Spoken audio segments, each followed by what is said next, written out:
Pagdating sa Meralco, ang kumakalat na video online ng lalaking nagkakabit ng jumper.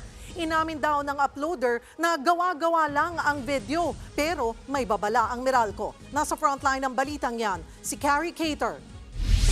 Sir, bakit gumajumper? Paano ka magkasulog? Ha? Paano magkasulog? Paano makakasunog? Di mo makakasunog to. Sa tingin ba di maganda yung ginagawa mo?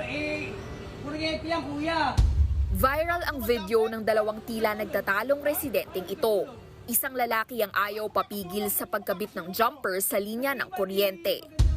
Paano pag-spark yung ginagawa mo? Mainit naman ako Saan ka mag-iingat? Kuryente yan. Walang detalye kung saan ginawa ang naturang video pero hinanap daw ito ng Meralco. Nakausap nila ang nag-post at sinabing for the content lang ito. Yung aktong pagkakabit ng jumper ay pinakita niya sa video ay stage o gawa-gawa lang. Gayunman, magsilbi raw sana itong babala dahil bawal ang pagja-jumper. Intindihin natin muna yung impact ng ating content, lalo sa social media. This is actually a disservice to our fellow Filipinos who may think na tama yung post kahit na ito ay mali. Dagdag pa ng Meralco, delikado ang pagkakabit ng jumper. Bukod sa pwede kang makuryente, maaari rin itong pagmulan ng sunog.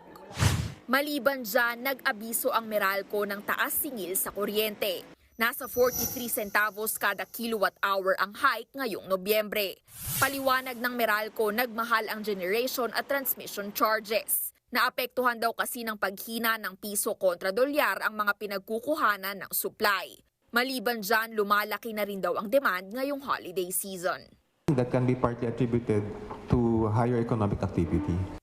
Nagbabalita mula sa Frontline, Carrie Cater, News 5. Mga kapatid, Cheryl Cosim po, huwag maging huli at maging una sa lahat sa balitaan. Para sa tuloy-tuloy na talakayan sa Frontline, mag-follow at mag-subscribe sa social media pages ng News 5.